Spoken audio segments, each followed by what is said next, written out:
శక్తివంతమైనటువంటి వ్యవస్థ రాజ్యాంగం. కాబట్టి ఎవరో ప్రధానమంత్రి శక్తివంతుడు కాదు, రాష్ట్రపతి శక్తివంతుడు కాదు, లేదా సుప్రీంకోర్టు జడ్జి శక్తివంతుడు కాదు, లేదా చీఫ్ సెక్రటరీ శక్తివంతుడు కాదు. ఈ దేశంలో అతి శక్తివంతమైనది ఏదైనా ఉందంటే అది రాజ్యాంగం మాత్రమే. ఆ విషయాన్ని మన సుప్రీంకోర్టు ప్రధాన న్యాయమూర్తి గవాయ్ గారు కూడా చెప్తున్నారు. రాజ్యాంగమే సుప్రీం. కాబట్టి సుప్రీం రాజ్యాంగాన్ని మరి దాన్ని తూట్లు పడవాలనేటువంటి ఉద్దేశంతోనే కొంతమంది అరాచక శక్తులు చేస్తున్నటువంటి అక్రమ చర్యల వల్ల జరుగుతున్నటువంటివే ఇవన్నీ కూడా.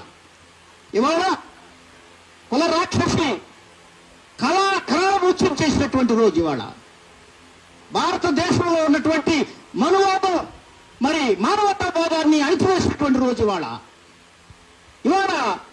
మరి దేశంలో రాజ్యాంగవాదులకి అరాచకవాదులకి మధ్య జరుగుతున్నటువంటి పోరాటం అనేటటువంటిది జరుగుతున్నటువంటి వేళ ఇది.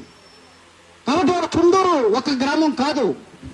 ఇవాళ కారంచేడు గాని, నీరుకొండ గాని, పదిరకుప్పం గాని అనేక చోట్ల దళితుల మీద దాడులు, గిరిజనుల మీద దాడులు, మహిళల మీద దాడులు, అనేక రకాలైనటువంటి సంఘటనలు మనం భారతదేశంలో చూస్తా ఉన్నాం. కానీ భారతదేశంలో ఉన్నటువంటి కుల వ్యవస్థ ఇంకా విశృంఖలంగా కొనసాగుతూనే ఉంది అనే దానికి నిదర్శనం ఇది. కాబట్టి అంబేద్కర్ గారు చెప్పింది అదే. మీకు పరిపాలనలో రిజర్వేషన్ ఇచ్చాను, రిజర్వేషన్ ద్వారా ఎమ్మెల్యేలు ఎంపీలు అవుతున్నారు, దానిలో మీకు కొంత ప్రజాస్వామ్యం వచ్చింది, మీ యొక్క దామాషా పద్ధతిలో మీరు అనుభవిస్తున్నారు. కానీ దానివల్ల మీకేం ఒరగదు. సామాజికమైనటువంటి మార్పు రాకుండా, సామాజిక ప్రజాస్వామ్యం రాకుండా ఈ యొక్క రాజకీయ ప్రయోజనాలు ఏవి కూడా నెరవేరు అని చెప్పారు ఆయన. అందువల్ల సామాజిక ప్రజాస్వామ్యం అనేటువంటిది ప్రధానమైంది, రాజకీయ ప్రజాస్వామ్యం కాదు. కాబట్టి రాజకీయం అనేటువంటిది తర్వాత ఇప్పుడు సమాజం అంతా కూడా విద్యావంతులై, సమాజం అంతా కూడా చట్టాలు తెలుసుకుని, సమాజం అంతా కూడా రాజ్యాంగాన్ని చదువుకుని, అయ్యో ఇవి మన హక్కులు, ఇవి విధులు, మన బాధ్యతలు, మనం ఈ రకంగా ఒకరినొకరు కొట్టుకు చావకూడదు, భారతదేశం అంతా ఒకటే, ప్రజలందరూ ఒకటే, స్వేచ్ఛ, సమానత్వం, సౌభ్రాతృత్వం అనేటటువంటి ఒక మౌలిక సిద్ధాంతాల ద్వారా ఏర్పడిన రాజ్యాంగం ప్రకారంగా, చట్టాల ప్రకారంగా నడుచుకోవాలనేటువంటి భావనలో ప్రజల్లో, సమాజంలో పెరిగినప్పుడు మాత్రమే ఇలాంటి సంఘటనలు జరగకుండా ఉంటాయి. రాజ్యాంగం ఏమిటి? ఆర్టికల్ 21 ప్రతి పౌరుడికి జీవించే హక్కు ఉంది. ఇవాళ ఇక్కడ ఉన్నటువంటి 11 మంది జీవించి ఉన్నారా అని ప్రశ్నిస్తున్నా నేను. వాళ్ళకి జీవించే హక్కు ఉంది, రాజ్యాంగం కలవ చేసింది. ఆ హక్కును కనుక అమలు చేస్తున్నట్లయితే ఇవాళ మనతో పాటు కలిసి జీవించి ఉండేవాళ్ళు ఇవాళ మృతులుగా మరి సమాజంలో ఉండాల్సినటువంటి పరిస్థితిని మనం చూస్తున్నాం. కాబట్టి ఇది రాజ్యాంగ ఉల్లంఘన. అధిక కులాలు, అత్యధిక కులాలు ఉన్నటువంటి బీసీ, ఎస్సీ, ఎస్టీ, మైనారిటీ వర్గాలని అణిచివేసి కొద్దిమంది కులాలు మాత్రమే ఆధిపత్యం చెలాయిస్తున్నటువంటి మనుధర్మ సిద్ధాంతాన్ని అమలు చేస్తున్నటువంటి వ్యవస్థ రాజ్యాంగాన్ని తూట్లుపడాలని చూస్తుంది. కాబట్టి రాజ్యాంగాన్ని ఏ రకంగా వీక్ చేయాలని చూస్తుంది, రాజ్యాంగాన్ని మార్చేయాలని చూస్తుంది, రాజ్యాంగానికి సవరణ చేయాలని చూస్తుంది. ఇవాళ ఎస్సీ ఎస్టీ అట్రాసిటీస్ యాక్ట్ అనేటువంటిది కంటి తుడుపు మాత్రమే. కానీ ఎస్సీ ఎస్టీ మీద అట్రాసిటీస్ జరగకుండా నిరోధించడం కోసం ఏర్పాటు చేసింది మాత్రమే. కానీ రాజ్యాంగం ఎప్పుడో ఇచ్చిందని, మీరు ప్రతి పౌరుడు బతికే హక్కు ఉందని. నువ్వెవరో మమ్మల్ని చెప్పడానికి, నువ్వెవరో ఇంకొక వ్యక్తిని చెప్పడానికి, నువ్వు జైల్లో కూర్చోవాలి లేదా నువ్వు చచ్చిపోయి ఉండాలి. కాబట్టి అలా జరుగుతుందా? లేదు. ఇవాళ చుండూరు విషయంలో కేసు విషయం అందరూ చెప్పారు, అందరూ దాని యొక్క చరిత్ర, దాని యొక్క ఘట్టాలన్నీ కూడా చెప్పారు. నేను చెప్పేది ఒకటి, అసలు చుండూరు మీద ఇంతమంది దారుణమైన మారణ హోమం ఎందుకు జరిగింది? కారణం ఏంటి? ఏమైనా ఆస్తి కాదనా? ఏమన్నా మా వాళ్ళ దొంగతనాలు చేశారా? మా వాళ్ళ మానభంగాలు చేశారా? మా వాళ్ళు ఏమన్నా మీ ఆస్తులను కొల్లగొట్టారా? మా వాళ్ళు ఏమన్నా మీ యొక్క సంపదను ఏమన్నా తీసుకుని వెళ్ళారా? దానికి కారణం ఏంటి? మౌలికమైనటువంటి కారణాలు ఏంటి ఇంతమందిని చంపేయటానికి? కాబట్టి ప్రధానమైనటువంటి కారణం కులం ఒకటే.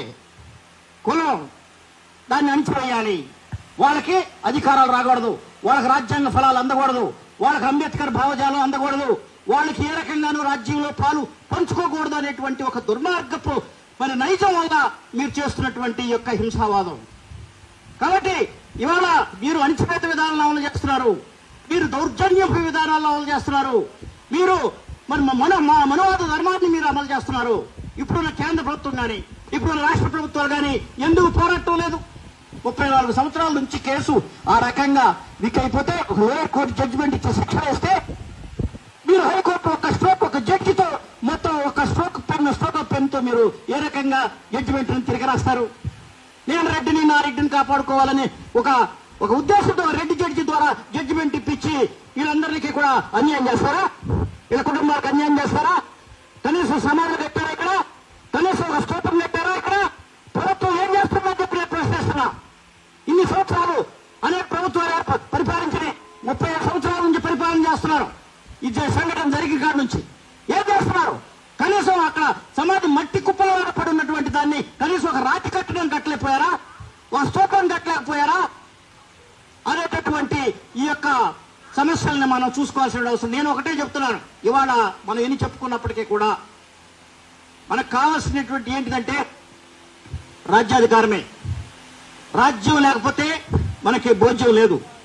ఏంటి రాజ్యం మరి చాలా వీరులు భోజ్యం అని అంటారు. కాబట్టి మనం వీరులు నిజంగా వీరులు అయితే మనమే కత్తులు తుపాకులు మరి అన్ని పట్టుకుని యుద్ధం చేయాల్సిన అవసరం లేదే. అంబేద్కర్ గారు మీకు ఓటు హక్కు ఇచ్చారు. అంబేద్కర్ గారు ఓటు హక్కును మీరు సక్రమంగా వినియోగిస్తున్నారా?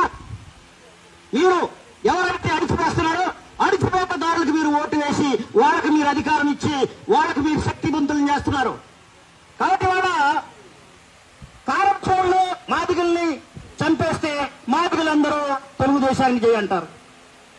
చుండూరులో మానవులు చంపేస్తే మానవులందరూ వైసీపీకి జై అంటారు. మీరు ఎవరు చెప్పుతున్నారో వాళ్ళకి జైలు కొడితే మీకు రక్షణ ఎలా ఉంటుంది? కాబట్టి మనం కాపాడుకునే పార్టీకే మనం ఓట్లు వేసుకోవాలి. ఆ ఓటు మన అంబేద్కర్ గారు ఇచ్చాడు మనకి రాజ్యాంగం ద్వారా. ఆ ఓటు వేస్తే చాలు, మీరు చేయాల్సింది ఏమీ లేదు. మీరు కత్తులు పెట్టి యుద్ధాలు చేయాల్సిన పనిలా, పోరాటాలు చేయాల్సిన పనిలా, మీరేం చేయాల్సిన పనిలా. మీరు రాజ్యాంగ పరంగా అంబేద్కర్ భావజాలాన్ని అనుసరిస్తున్నటువంటి పార్టీలకి ఓటుని మీరు కనుక వేయగలిగితే రాజ్యాధికారం వస్తుంది. రాజ్యాధికారం వస్తే సుప్రీంకోర్టు జడ్జిలు మన వాళ్ళు ఉంటారు, హైకోర్టు జడ్జిలు మన వాళ్ళు ఉంటారు, జిల్లా కోర్టు జడ్జిలు మన వాళ్ళు ఉంటారు, పరిపాలన చేసే మంత్రులు మన వాళ్ళు ఉంటారు, ప్రతి చోట మన వాళ్ళు ఉంటారు, పోలీస్ వ్యవస్థలో మన వాళ్ళు ఉంటారు. కాబట్టి ఇదంతా కూడా భూమికి కావాలన్నా, మరి బ్రతుకు తెరువు కావాలన్నా, ఉపాధి కావాలన్నా, రక్షణ కావాలన్నా రాజ్యమే కావాలి. ఆ రాజ్యాధికారం సాధించకుండా మనం ఏ రకంగా కూడా ముందడుగు వేయలేమని చెప్పి మీకు సందర్భంగా తెలియజేస్తూ మరొకసారి వారి కుటుంబాలకు నా యొక్క సానుభూతిని తెలియజేస్తూ జై భీమ్, జై భీమ్, జై భీమ్, జై సంవిధాన్.